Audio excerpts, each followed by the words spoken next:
Welcome to the Mindset Architect Podcast, where it's all about creating the life you want, the business you want, and making a real difference. Join us in unlocking the code to true success. And now your host, Tony Caliendo, Master Coach with Rethink Coaching. Welcome to the Mindset Architect Podcast, episode number 155. I'm Tony Caliendo, author of the book, Less Over More, and executive coach here at Rethink Coaching. As always, I want to welcome you to the podcast and thank you for sharing your time with me.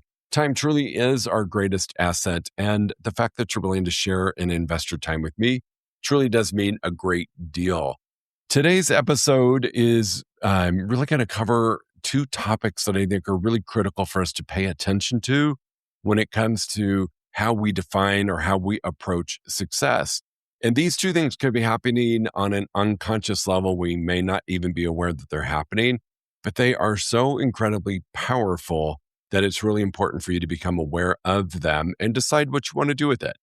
So I'll start by saying that success has shifted a bit, right? The success we perform has shifted a bit. Success, I believe, used to be more about an experience, what we would experience. And I believe it's changed or shifted to something we feel like we need other people to see. So think about it. The promotion, the title, the house, the car, the trip, the revenue numbers, the followers, the clicks you get on social media, your calendar, the appearance that everything is going incredibly well in your life. Talk about this all the time. You know, social media is our highlight reel, and we tend not to show the blooper reel that's happening in real life, real time.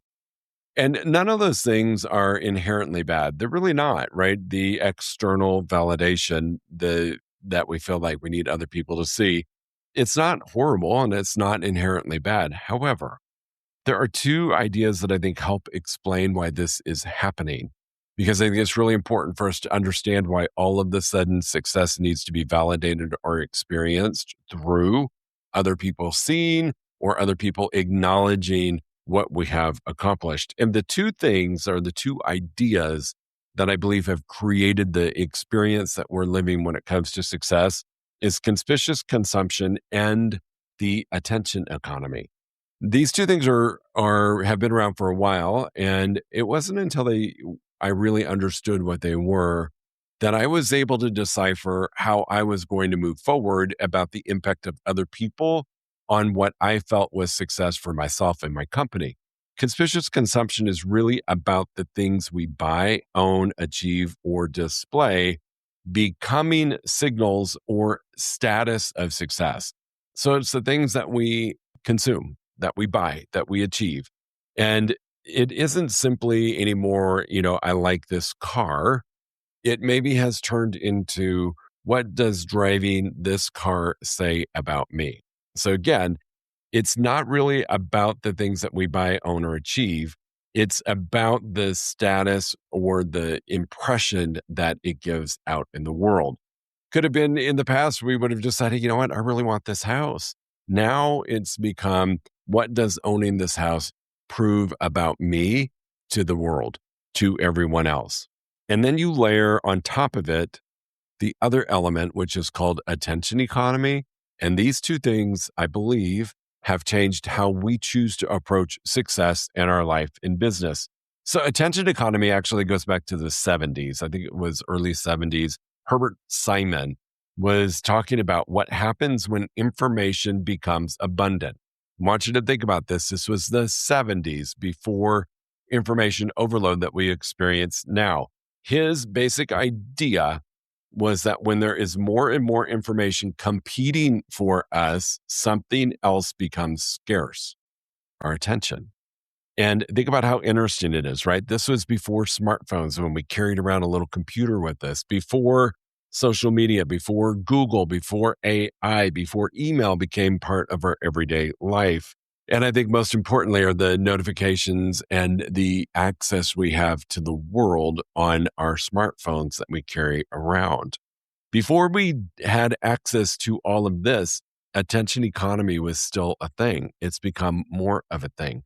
And it's simply not just that we live in an abundance of information, but what it is when companies platforms, brands, advertisers, our peers, our industry, media, even our friends and family are competing for our attention. And that is attention economy, because once somebody has captured your attention, they have the opportunity to influence what you think about, what you compare yourself to, and what you buy, or maybe even what you define as success. So I want to explore 6 ideas around these two concepts. I think about the statement earlier, right? I like this car. And it became, what does driving this car say about me? For me, this one hits a little bit because I always felt like a car was a status symbol, that if people saw me driving a nice car, that they would assume that I was successful and had reached a level of success. And I remember when I first became a real estate agent 25 odd years ago, when I was selling homes, I remember thinking that I had to have a really nice car because it was my mobile office. And if I pulled up in anything less than a luxury or an expensive car, people wouldn't think I knew what to do or how to sell houses. Looking back on that, I really think that was really not the truth, but it was part of the attention economy. My industry, my broker, my peers all captured my attention about the importance of driving a luxury car at all times and how that was going to impact my career. Did it? I don't know. Did it not? I don't know. I don't think it was the end all be all. However, it went from driving a Mercedes because I like Mercedes to driving it because it made a statement. And then it went from Mercedes to Range Rover because that was the next step up. And it was another statement for the world to see how successful I was. And it was strictly reacting to somebody capturing my attention about success as a real estate agent looks like this. And part of that was driving an expensive car. So number 1, conspicuous consumption. When success becomes something that we display, all right? It doesn't mean buying something nice is wrong. I still drive a nice car. I like it. I do it for different reasons. I do it because it's safe. I do it for reliability. I do it because it's something that I've become used to. And it isn't about judging if you choose to do something that displays a level of success, but it's about becoming aware of why we want something. What's the reason we really want it?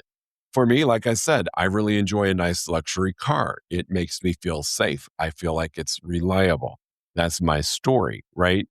Other times, its value comes from what we think it communicates to everybody else. It goes back to the older version of me that I felt like I had to pull up and people see this great car, which when I think about it, it's kind of funny. My sellers really never probably saw my car. And most of the buyers I would meet at a house and they might see it, but it wasn't a huge experience, right? The car, the house, the title, the vacation, all of that can be confused for I like it to look at me world. Because I can do these things, it means I am super successful. So the question I would challenge you to ask yourself to see if we're in conspicuous consumption or not is, would I still want this if nobody ever knew I had it? Think about it, right? If nobody ever knew about the house, the car, the title, the promotions, the vacation, all of this stuff, would you still want it? Or are we doing it as a validation? Are we doing it as a status symbol of success? Again, there's nothing wrong with enjoying the symbols of success. There's not. The question is whether you're enjoying them or depending on them to prove something. I'm going to read that to you again, and I'm going to say it one more time because it's really important. Nothing wrong with owning or enjoying symbols of success. There's absolutely nothing wrong with that. However, the question is whether you're enjoying them or depending on them to prove something. If you're depending on it to prove something, are you really enjoying it? Or has it become a burden? Think about that when it comes to conspicuous consumption. Number 2, the attention economy, which I think is really important, especially in the world we live in with constant access to us, is from information overload to a battle for your attention is really what's happening. It didn't start with social media. This happened in the 70s when we didn't have the technology that we have today. Yet it was really apparent that it was happening.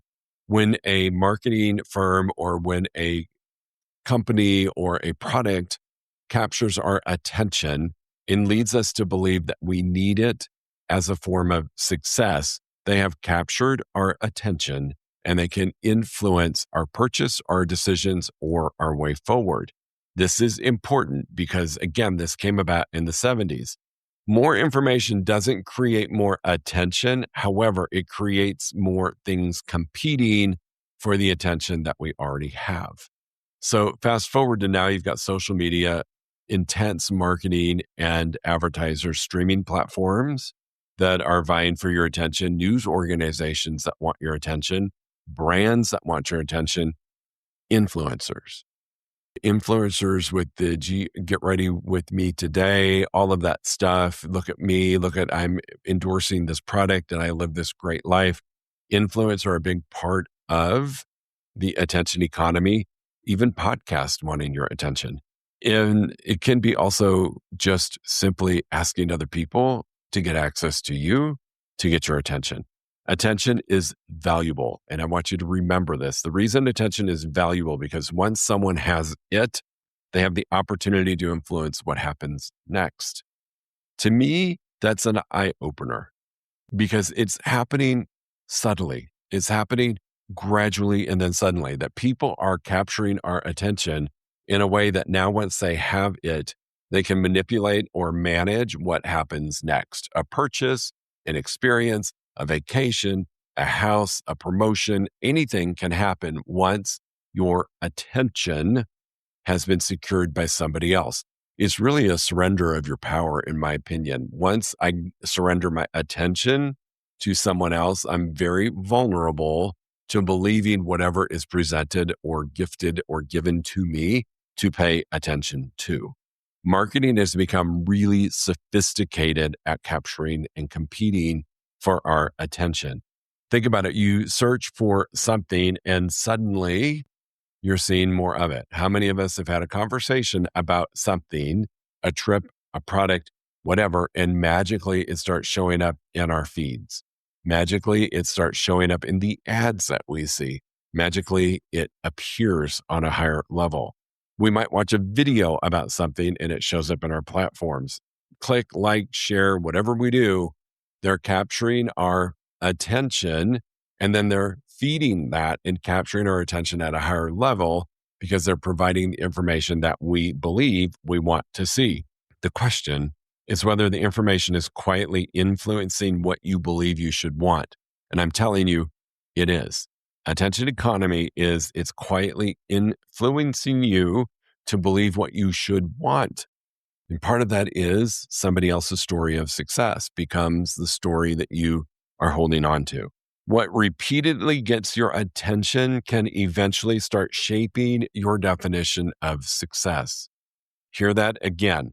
What repeatedly gets your attention can eventually start shaping your definition of success. It can be, I need a bigger house. I need the new job. I need a bigger raise. I need the luxury vacation. I need to go on a yacht, not just a cruise. Whatever it is that's capturing and getting your attention can start to affect how you define success. Number 3 thing to be aware of is we used to be marketed products. Now we're also marketed lifestyles. I mean, think back, a while ago, and for some of us, we can remember this better than somebody who might be a little bit younger. We really were just marketed products, a car, a television, a new appliance. Here's the thing that you should buy, right? Now it's about a lifestyle, the perfect home, the dream vacation, the perfect morning routine, the perfect body. The successful business looks like this. The massive income feels like this. The promotion, the followers, the seemingly perfect relationship that appears. All of these messages aren't just coming from brands. They're coming from people we know, people we follow, people we admire. Sometimes it's people we've never met. Think about all the people that you follow on social media. How many of them have you actually met? Like been in a room with, had a conversation with, interacted with more than just a click online. We don't compare products anymore. We do, but that's not all we compare anymore. We've started comparing lives. We've started comparing lifestyle that we live. And this is where conspicuous consumption and attention economy can begin to collide. The question you should ask yourself about things that you're purchasing or things that you're using to feel successful is, do I want it? And move it from that, right? Shifting from, do I want that, to why doesn't my life look like that? Or why isn't my life changing just because I'm following somebody else? We used to be marketed products, but just really pay attention. We're being marketed a lifestyle. And this is what I know to be true. Emotion makes people take action. So when you're being marketed to this great life that you can live, it gets you in a state of emotion. It gets you in a state of wanting to experience something else. That emotion can drive you to take action. A product on its own may not compel us to take action, but a lifestyle with the product involved is the home run. That can get you into action, and meaning that without that, you're not going to have the life that you want. And it's going to impact your version of success in your life or your business. Number 4 thing to think about is, do you want it, or do you want what it represents? Sometimes we don't actually want the thing. We want what we believe the thing represents. The car might represent status. The income may represent security. The title might represent significance. The followers might relay relevance. The full calendar makes us feel important. Look at me, how busy I am. None of that makes us bad or shallow. It really just makes you human. But if we never separate the thing from the meaning we've attached to it, we can spend years chasing symbols instead of experiences. Think about that. When you attach meaning to something, right? When you attach that this car is going to make me successful, this car represents a status, that my house, the large house that I have with the pool and the sports court and the pickleball court and all that stuff, is representing a level of significance. Sometimes we're not trying to acquire something, we're just trying to prove something. An external validation of success is not that uncommon for a lot of us to be looking for. However, if we're trying to prove something versus actually want something, there's a huge difference. It's a great question to ask yourself. If nobody knew I achieved this, owned this, or accomplished this, would I still want it? If nobody knew about the car you drove, if nobody knew about the job promotion that you just took, if nobody knew about the salary increase you took, if nobody knew about that luxury vacation off the Greek Isle that you went on, if nobody knew about that, nobody knew about what you owned, achieved, or accomplished, would you still want it? Or is conspicuous consumption and attention economy driving your decisions? This is really important for you to wrap your brain around, because it's happening to you. It's happening to you. It's happening to me. Our attention is a major commodity right now.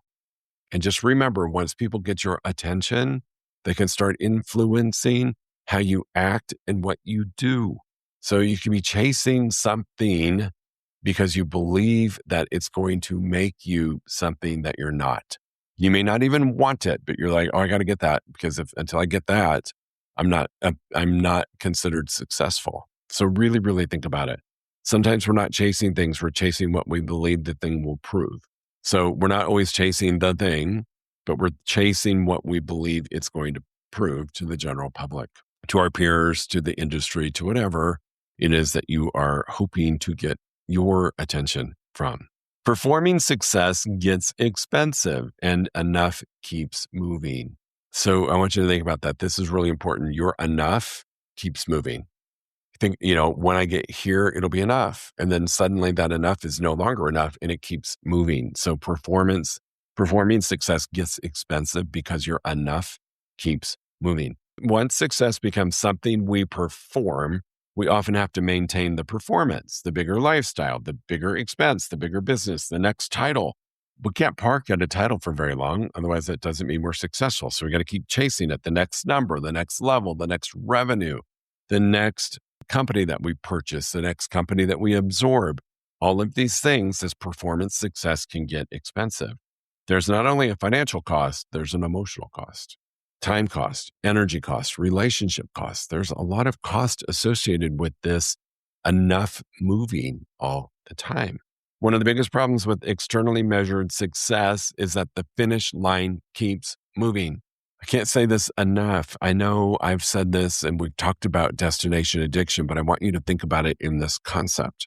How many of you have said, when I make this amount of money, I'm going to be great. It's going to be enough. I'm going to be content. And then we get there, somebody else gets our attention and creates the awareness that there's a bigger opportunity out there for you. And until you have it, right, catch our attention and can influence what we do, until we reach that new level of enough, we're not successful. Performance success gets expensive, and enough keeps moving when you lean into these things. There's always something bigger, something better. There always is. Whether you choose to give it your attention or not is up to you. I mean, there's always I think the best example, and I love it, I'm not criticizing iPhones. I barely bought my iPhone 16 and iPhone 17 was out. Then you get the iPhone 17 and they did another update and iPhone 18's on the way. Now it's a slim and it's a flip and it's all of these things. If I allow this brand to use the attention economy on me, which they're brilliant at, they're a company. It's what we've been trained to do as companies, to influence people to purchase or buy our product. I'm going to be influenced that the 16 isn't good enough. And that people can tell it's a 16 because of the camera. People can tell it's a 16 because of the case. People can tell it's a 16, and I need to get the 17 to visibly show my level of success. I'm not picking on Apple. I love Apple. I'm just saying it's a really good example. Happens with Android. It happens with Google. It happens with cars, right? It's like all of a sudden a newest model of a car comes out. I'm in the old model. I must not be successful if I can't buy the newer, better model. It's really important for you to be congruent and comfortable with what your enough is, and to become aware of when brands, manufacturers, products, people, influencers are jockeying for your attention, because again, once they have it, they're going to use it to their advantage and push you into doing more. The image of success can become more expensive than the success itself. I mean, from what you wear, to what you drive, to the jewelry, to the bag you carry, to the shoes you have, to all of that can be really expensive, and it's more expensive than the success itself. If you never define your enough, the world will happily keep defining it for you and keep moving it on you.